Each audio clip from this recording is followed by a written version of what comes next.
What's up guys, welcome back from the YgoPro duel video. The new ban list has been revealed and as we, I think already know, True Dracos got a hit in the form of Masterpeace. If you would have asked me how True Dracos would have hit, or at least would have been hit on our new upcoming TCG ban list, well I think we can all agree it would have been Masterpeace, right?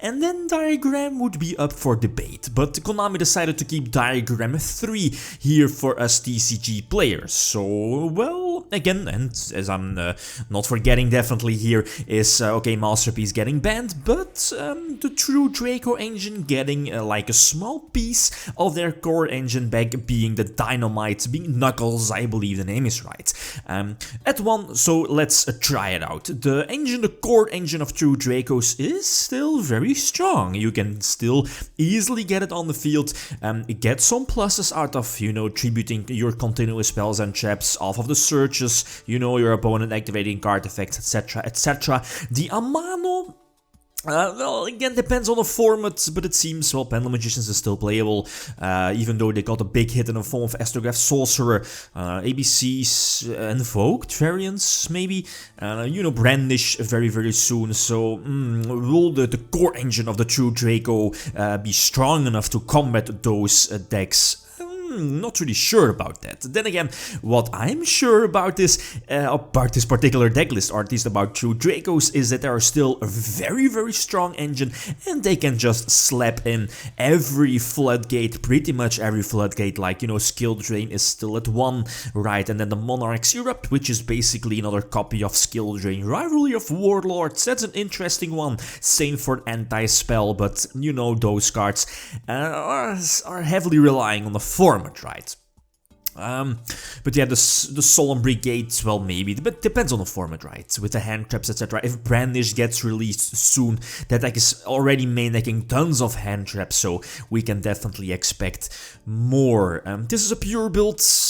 Again, you have two options, right? Using the extra deck version as well, but with the True King, Call of the Haunted still like at 1, I'm not really sure if I want to play like an extra deck variant, and also because of the Monarch's Erupt, right, being those extra copies of Skill Drain are just too fantastic.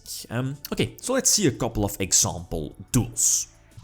Okay, first example, again going second, going first, a couple of examples in this situation. I'm going second, right? So having, at least going second and having the Amano already in hand, okay, that's not bad. Then again, Skill Drain, Monarch's Erupt, Rivalry, oh man, that's definitely not good. So hopefully the Terraforming will go through, and we can probably make sure of that, especially with the Amano, right? And also the continuous spell here. I probably should have normal summoned my Amano first, right? Not really sure what I was thinking, maybe acting a little bit too quickly, but in the long run, again, Amano preventing my opponent from using the Vortex, so that's all good. Was able to get Majesty's Maiden on my side of the field, you know, getting another search here and finally get my engine going. And it wasn't looking too great, again, I'm honest, but both Floodgates, both Monarch's Erupt and Rivalry of Warlords again get me back in the duel. Such a powerful combination, even though going second, right? Getting the Ignis Heat again back at 3, if I'm not mistaken, and yup, delicious. The Pot of Desires right off of the top. Again, getting those 2 draws, more engine shenanigans, and the opponent, here in this case Pendulum Magicians, again testing both decks heavily weakened by the ban list. So yeah, as I'm seeing, well, Pendulum Magicians, the loss of Astrograph Sorcerer is still, it's very big. I mean, it's something not to underestimate, since again, as you know, your Electromite into Sorcerer, into more pluses, into an extra level 7 on the field, etc, etc. So again, that's not possible anymore, so that's a huge loss for Pendulum Magicians. They probably should, like, you know, change their main deck, maybe look out for other engines, I guess. Here the, what is it called, the Xiangxie Magician, you know, the level 7 Pendulum Magician is in the main deck. It's searchable off of your, what is it called, the Harmonizing Magician, and going, at least making your rank 7 Exceed plays a little bit more easy. Another example again, the opponent starting off, that's all fine I guess, but this opening hand is not that great, opening double majesty. Yeah, that's not what I like about the pure true Draco version, not being able to run hand traps right, but I think it's fine, you know, being the fact that a card of the mice is still a 3 for some reason. But again, the opponent having 2 negates here on the field, Vortex and Avian.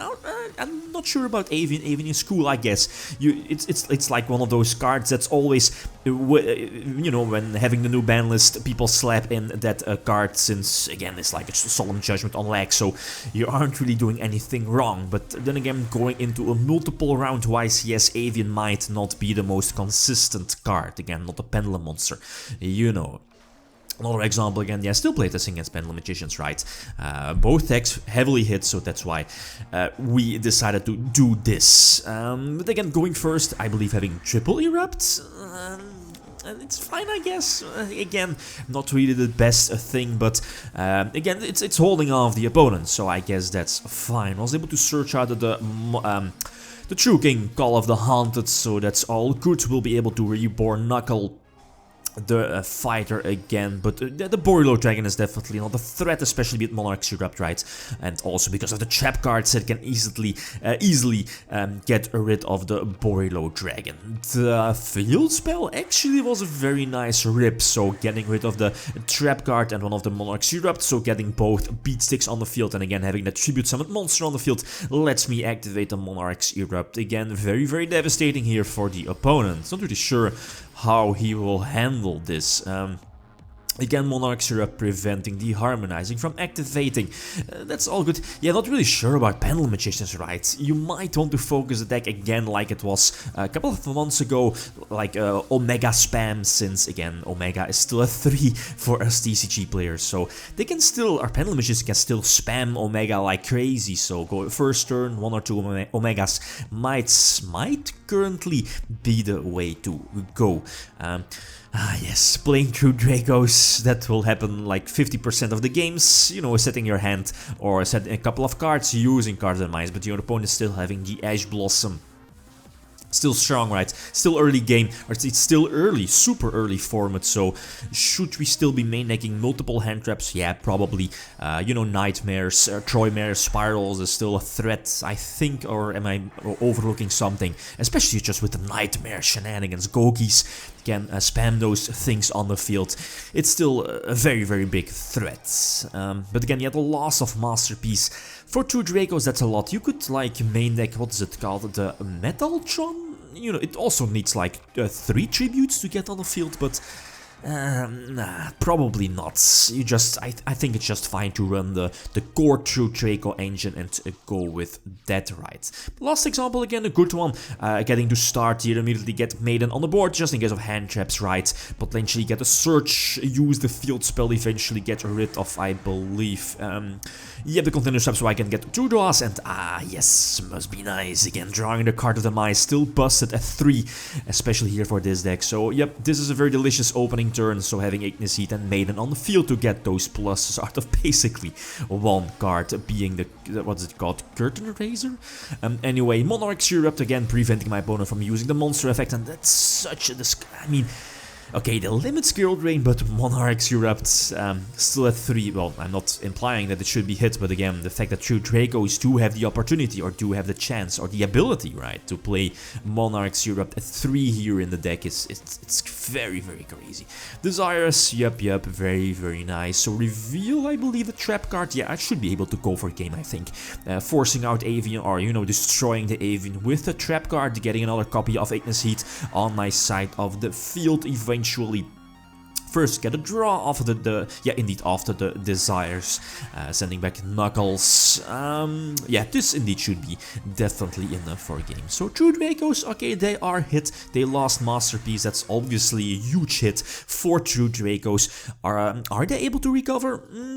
That depends. You know, the biggest strength of this deck is, of course, first of all, the core engine. A lot of pluses can be generated thanks to the True Draco engine, and the second of all is, yeah, running those floodgates, right, against multiple decks. That's where this deck has the advantage over them. But still, is it strong enough to you know, counter Brandish?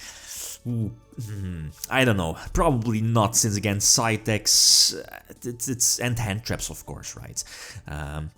Okay, so again, like always, feel free to leave suggestions, new format, let the testing begin, and as always, feel free to leave feedback. Okay, guys, that's it. Thanks for watching, and feel free to leave a comment or a like if you enjoyed the video. Lithium signing out. Peace.